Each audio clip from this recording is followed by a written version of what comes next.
Deuxième partie, critique info, mesdames et messieurs, le non-dit de l'accord Cash-FCC, Fachi appelé à faire de plus en plus vigilance.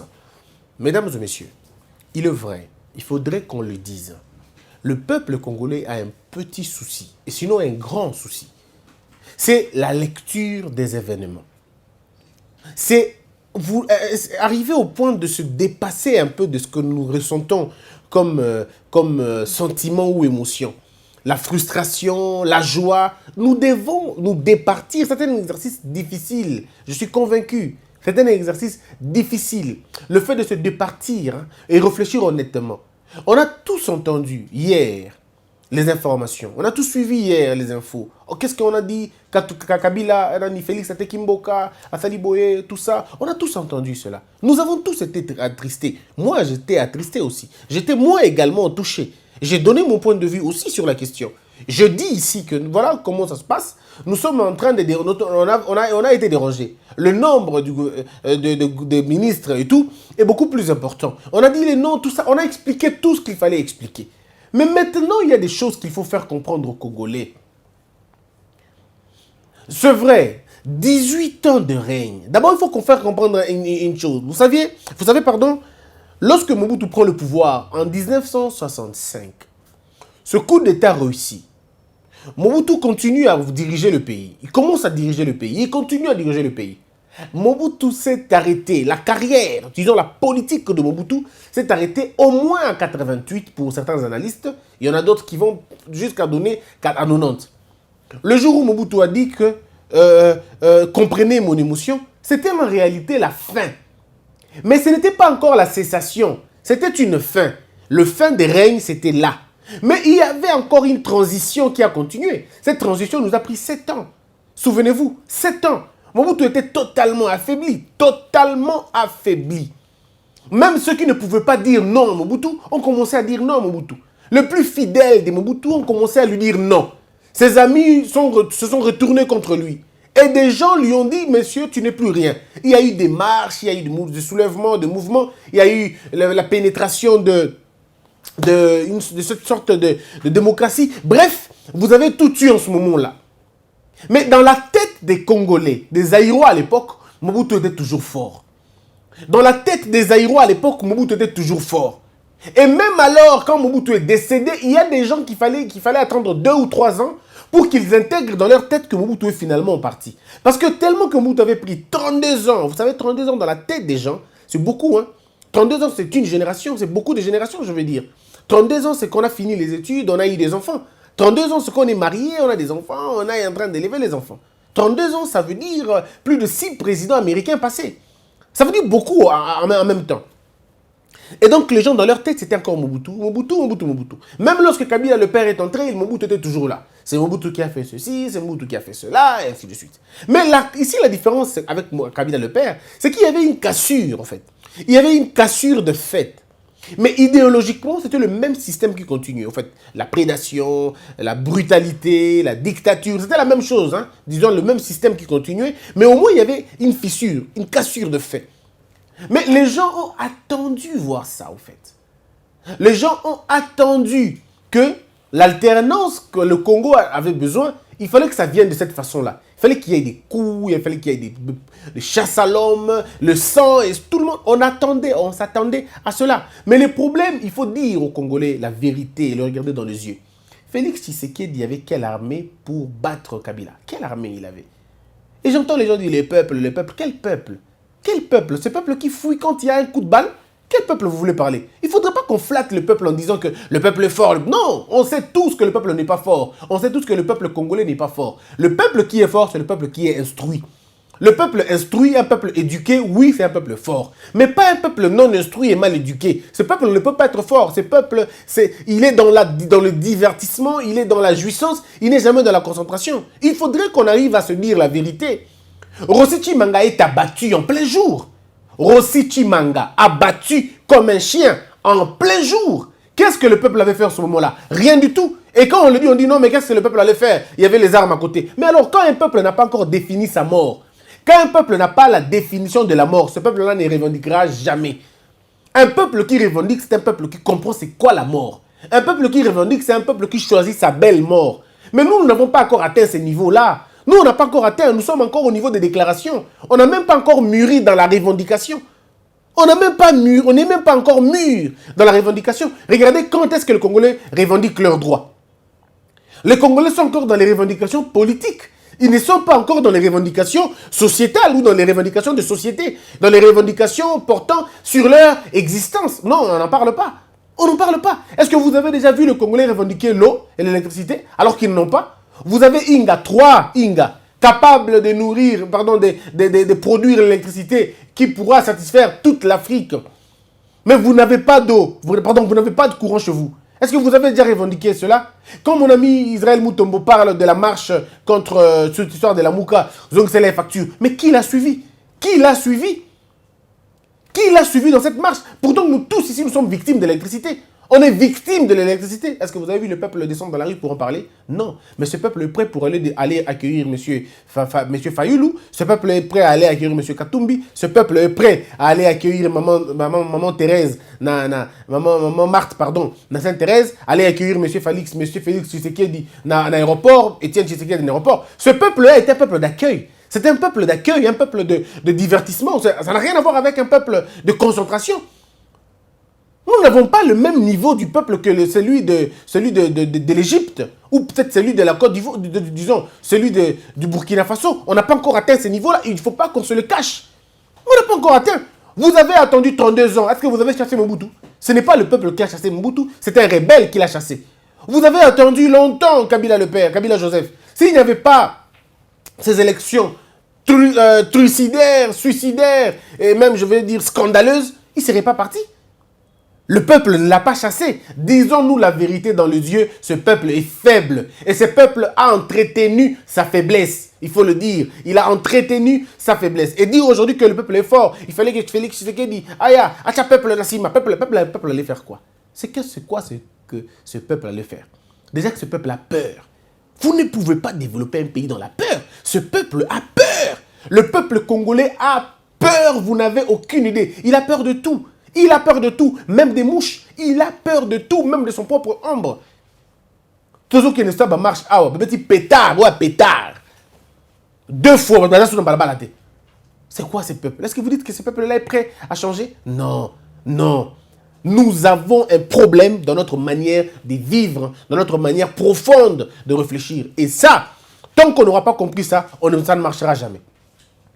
Et donc, on attendait tous. Félix Tshisekedi a commis le pouvoir, aller à Bengani Kabila, à Kangisi Kabila. Et dans la tête des gens, c'était ça, malheureusement. Alors, lorsque vous êtes dans un pays où les leaders d'opinion, lorsque vous êtes dans un pays où les chefs des églises, dans un pays où les politiques, ou les chefs des partis politiques ne font pas un effort pour enseigner le peuple, ne font pas un effort pour éduquer le peuple, pour l'informer convenablement, vous tuez un peuple. Et ce peuple-là devient une vaste machine d'abrutissement. Et nous nous abrutissons. J'entends des gens m'appeler parfois, me dire, Christian, tout ça, oh, je pose la question, mais attendez, vous voulez quoi? Que je me réveille moi le matin, que je parte à Kingakati, prendre Kabila et les ramener où? Est-ce que vous imaginez un peu dans la tête des Congolais? Mais il y en a encore des gens qui vivent dans ça, qui pensent que ça doit être comme ça. Mais quand on vous dit, messieurs, vous êtes dans une république, vous devez respecter les textes d'une république. Oh non, ces textes-là, on ne les a jamais respectés. Ok, bon, d'accord. On n'a jamais respecté les textes. Faut-il continuer dans le non-respect des textes? S'il faut continuer dans le non-respect des textes, pourquoi vouloir le changement? Pourquoi vouloir les changements? Si nous voulons tous que le texte soit respecté, pourquoi nous allons, nous, alors, vouloir le changement? Si nous voulons que le texte soit respecté, il faudrait à un moment donné que certaines personnes viennent dire « nous allons respecter les textes ». Mais si personne ne veut respecter les textes, nous voulons faire comme tout le monde. Parce que dans l'autre camp, on faisait ça, nous aussi nous devons faire ça. Alors dites-moi, en quoi est-ce que nous sommes différents? En quoi est-ce que nous sommes différents? C'est comme quelqu'un qui t'insulte, toi aussi tu l'insultes. Alors dites-moi, en quoi est-ce que vous êtes insultant? Parce que vous tous, vous avez insulté. Et c'est là le plus grand problème, malheureusement, de notre République démocratique du Congo. Tant qu'on a une sorte de haine, des colères, ça produit généralement ça. Ça nous fait perdre la morale, on ne sait plus réfléchir honnêtement. Parlons de ce qui s'est passé ces derniers temps.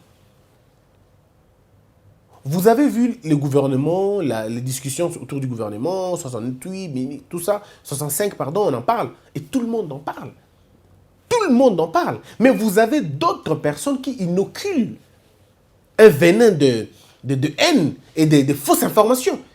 C'est-à-dire des gens qui ne lisent pas, ils ne prennent pas le temps de lire suffisamment l'histoire, suffisamment la dialectique politique de notre République, mais ils racontent quand même leur vie, quoi. Et ils veulent vous faire croire que, oh, bon, le bindé est solo. Alors, ceux qui ont dit que nous sommes maï, ici, quand même, que bangate, libouné, beba. Parce que libouné, que beba, pour me lima, ici, quand même, la moutée. Bateau, bako kosaka, bateau na poto, bako kosaka, bateau na kisasa, bako kosaka, bateau na ba. Nabiloka Mike, c'est des menteurs, ils vous mentent. Je dois vous dire la vérité, ils vous mentent. Avant de faire une analyse qui soit objective, vous devez d'abord définir le tableau, définir les cadres et comprendre le contexte dans lequel vous évoluez. Vous ne pouvez pas apporter une réflexion qui sort du contexte, sinon ça va être une autre chose. Vous devez d'abord dire on est dans quel contexte. Le contexte dans lequel nous nous trouvons a des impératifs, on les appelle les impératifs du contexte.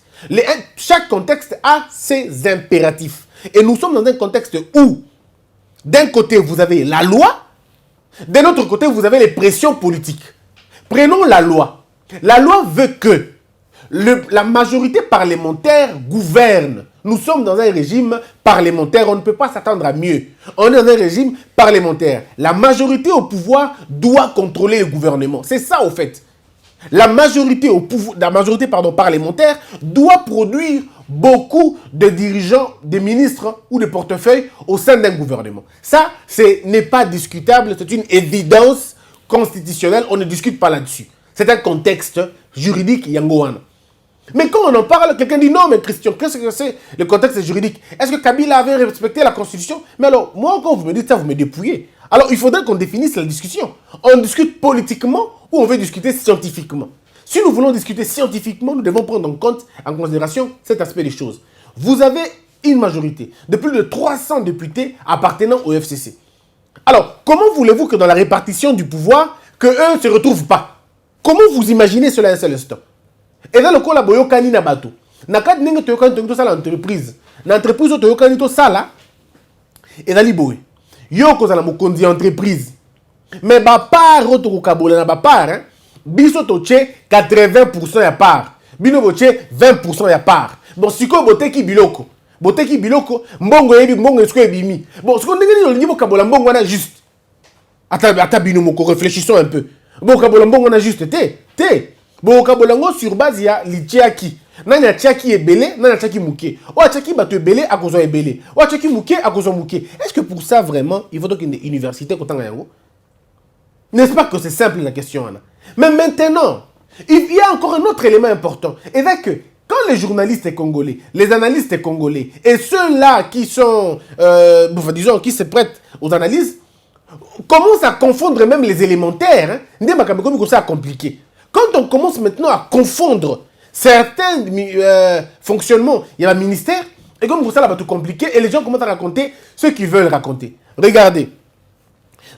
Ministère, je dois insister personnellement, mon point de vue, je ne suis pas d'accord avec pléthore et gouvernement Wana. Je suis d'accord avec la répartition Wana. Mais je suis imposé de réfléchir autrement. La réflexion qui doit être faite maintenant est une réflexion qui n'a pas de couleur politique. Est une réflexion qui n'a pas de tendance politique. Est une réflexion qui doit être sobre, qui doit être libre et qui doit être rationnelle et surtout objective. Il faut que ça la minute. Il faut que tu la likambuzali et qu'on apporte solution na yango. Na minute toza boye et sengeli na bato ba comprendre que pression juridique et ça la que Kabila Azalanaba, monsieur Kabila, excusez-moi, Azalanaba, député, gouverneur, disons, naba ministre Ebele. C'est ça la logique, en fait. Logique n'engoana. Azalanaba, député nationaux Ebele, il faut payer ba ministre Ebele. Tu vois ce qui est le lobby. Mais comment vous avez un ministre Ebele? Tout le monde qui était. Tout ça, oui, bato balinga qui était. Banza qui était pour bloquer machine électorale. Bango bakenda kina to kendeka ka bongo machine à voter ou sa machine à voter to tuna monsieur Félix Tshisekedi à l'époque À l'époque, on a eu de PES. Ah, bolingi bo kende na machine à voter, avec ou sans machine à voter. Ben émission na tisi kozana et pas de kolanga Israël mutombo. To tout na ebongo. Est-ce que vous avez un mécanisme pour contrôler l'appareil wana? Oh, to kende kaka to kosala. Est-ce que vous avez un mécanisme pour contrôler? Oh non non, allons-y seulement. OK. Allons-y. Monsieur Martin Fayulu, alobi non, to kende nango te, to kende nango, to kende nango te, to kende nango, to koma kuna, to sengala comme tout et tout et tout et tout. Et après na suko nango avec ou sans, to kende pe nango. OK. Ah bino bo nimbo kende nango monsieur Martin. Est-ce que vous avez un mécanisme pour contrôler nango? Oh te. Oh. Mais alors comment vous allez aller dans des élections comme ça? On ne peut confondre monsieur Bangono, il faut comprendre une chose. Président de la République et Poneli Naye, c'est-à-dire le choix du président de la République est différent du choix des députés nationaux. Le fait d'être différent prédestine aussi la tricherie proportionnellement dans la fonction de Bango. Regardez, le président est élu dans suffrage universel dans la circonscription électorale et dans le territoire national. Ça veut dire que na Kajing, na Kabeaka Mwanga, na Wazana Ituri, bato na bako voter président Mukolomoko.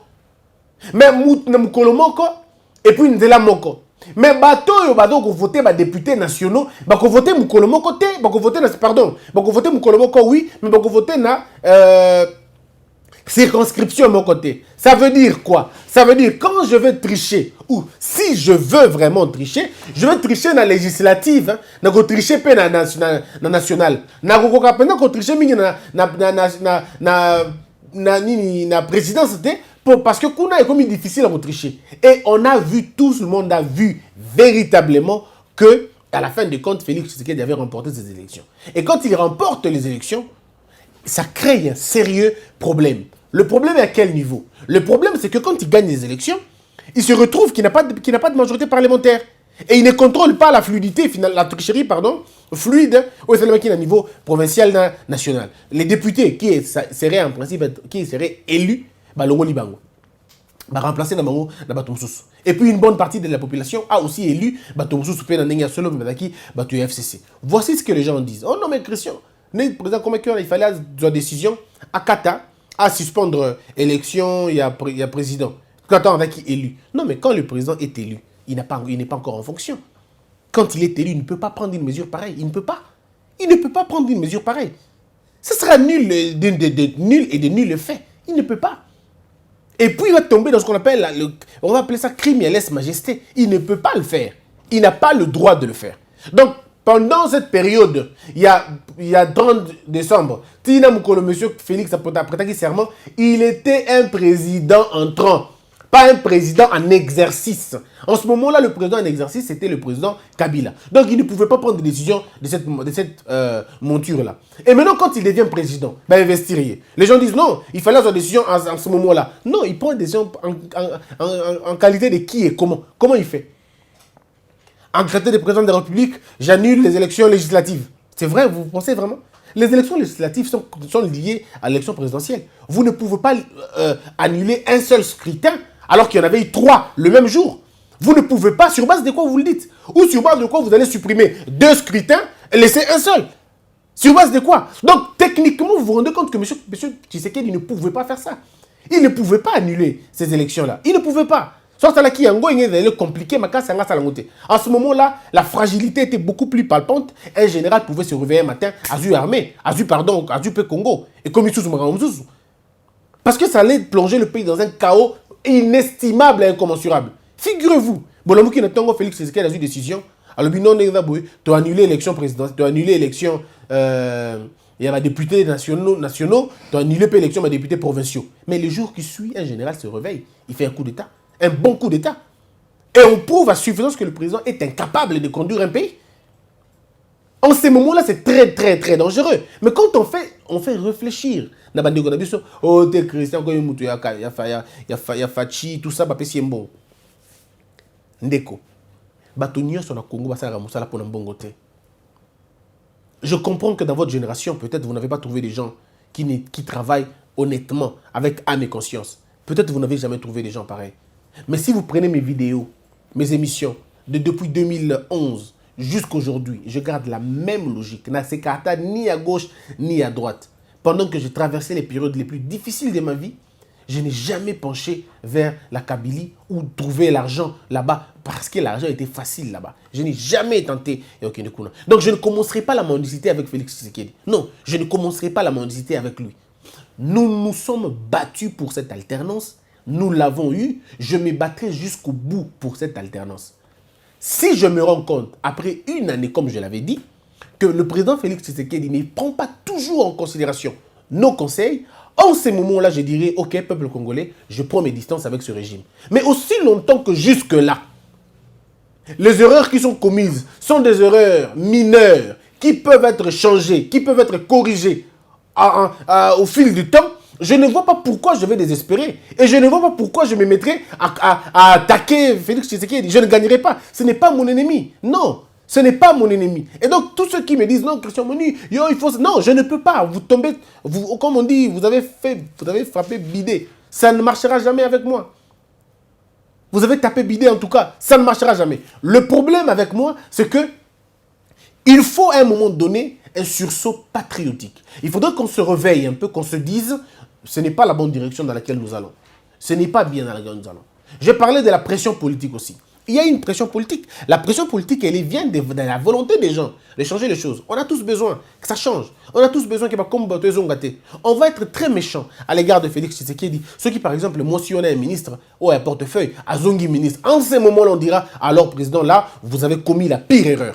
Vous avez primé la délinquance. On sera fâché contre lui si les caciques de la majorité parlementaire, disons de Yakala, Bazongi, on sera très fâché. Là, on peut dire, non, monsieur Félix Tshisekedi, vous êtes trompé. Vous ne pouvez pas répondre les personnes au Basalaki Mabé. Surtout, quand qui Mbokao Namabe. Pas na terme et un règlement de compte, mais na terme et Mokoya, Kobonkisamboka. Disons qu'on faire redresser le pays. Formulons maintenant des propositions. Je dois vous dire ici, mesdames et messieurs, tous les ministres ont pour chef le président de la République. Le président de la République, il préside les conseils des ministres.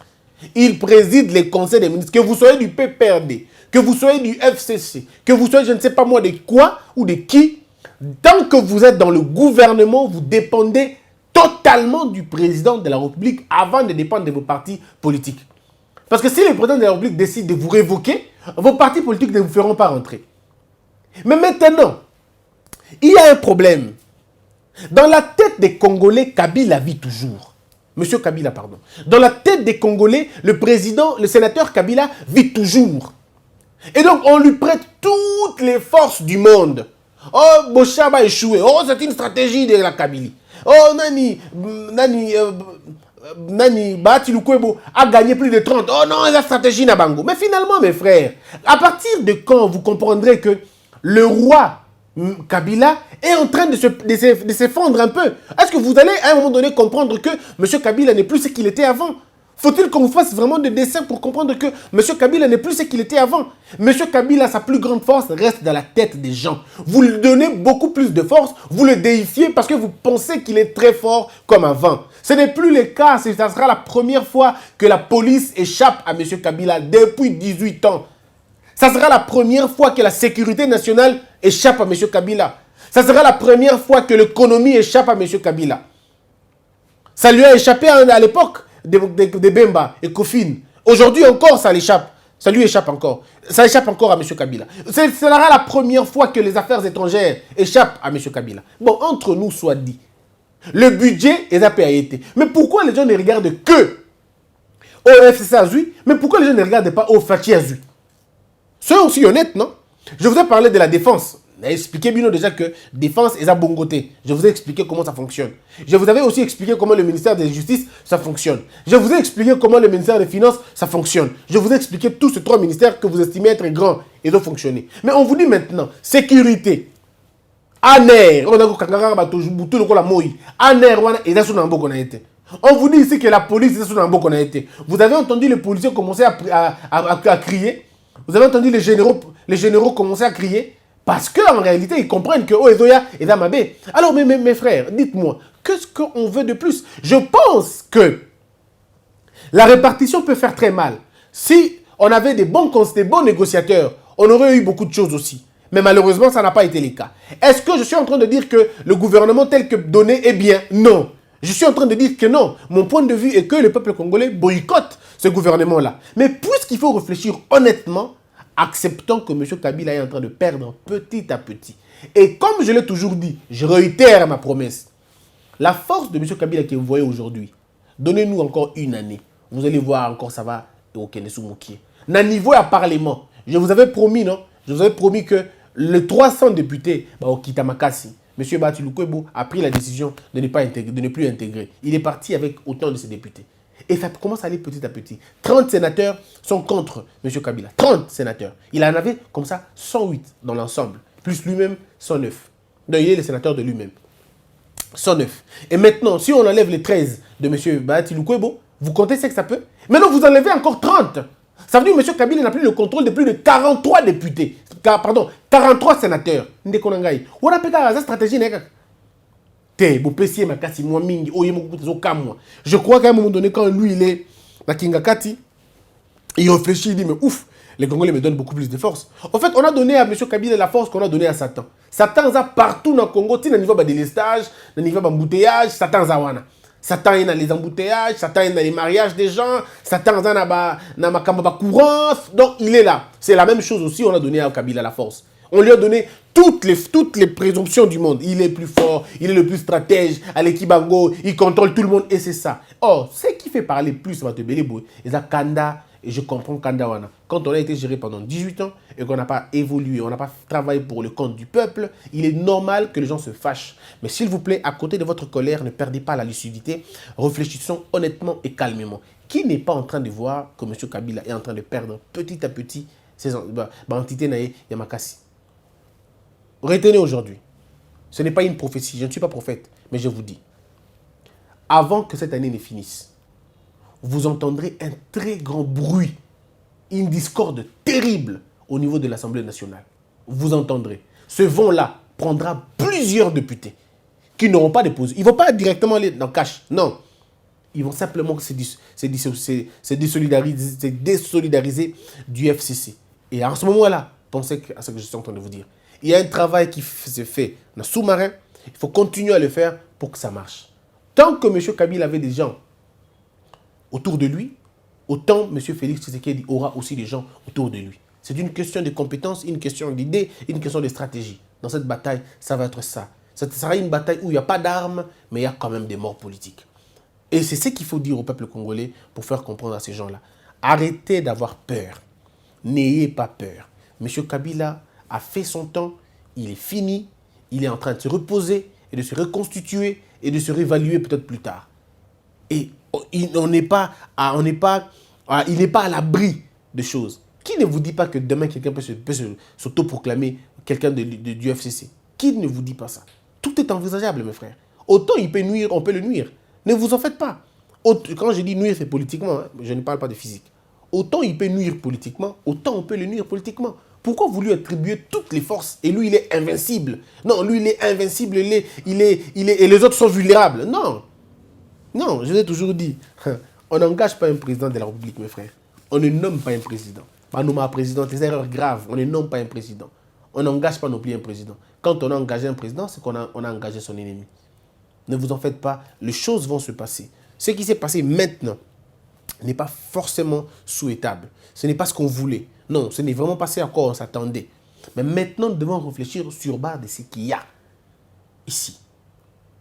La plus grande proposition, c'est de maintenir la vigilance et de maintenir cette vigilance, de ne pas perdre. Instruisez-vous, c'est très important. Lisez la Constitution. Dans la troisième partie, je reviens sur 2 articles. Aujourd'hui, le matin, j'ai reçu des appels de gens assez haut placés qui m'ont demandé de faire un exposé sur cette loi qu'ils ont laissé passer. Ils m'ont dit, mais comment tu as fait pour trouver cette loi? J'ai dit, je n'ai rien fait de grave. J'ai simplement consulté la Constitution. Comme eux ont saboté la Constitution, nous allons nous battre pour la faire respecter. Parce que, vous savez, cette Constitution, si elle est respectée, elle fera beaucoup plus mal. Elle fera beaucoup plus mal aux autres. Pas vraiment à nous, mais aux autres. Ils auront très mal. Cette Constitution, elle est punitive. Elle est extrêmement punitive. Mais comme ça n'était pas, ça a servi à faire mal aux autres, Aujourd'hui, ça sert à faire mal aux uns. Allons-y tranquillement. Comprenez que les choses vont se passer de très bonne façon. Donc, abandonnons la voie de la peur. Continuons à croire que ça peut toujours marcher. D'accord? Le président préside le conseil des ministres. Le président révoque le premier ministre. Le président révoque le gouvernement. Le président a beaucoup de... Vous n'avez aucune idée. Et jusque-là, personne ne me rencontre sur la question. Parce qu'on sait que je dis la vérité. Que la peur quitte nos esprits et que Dieu bénisse la RDC.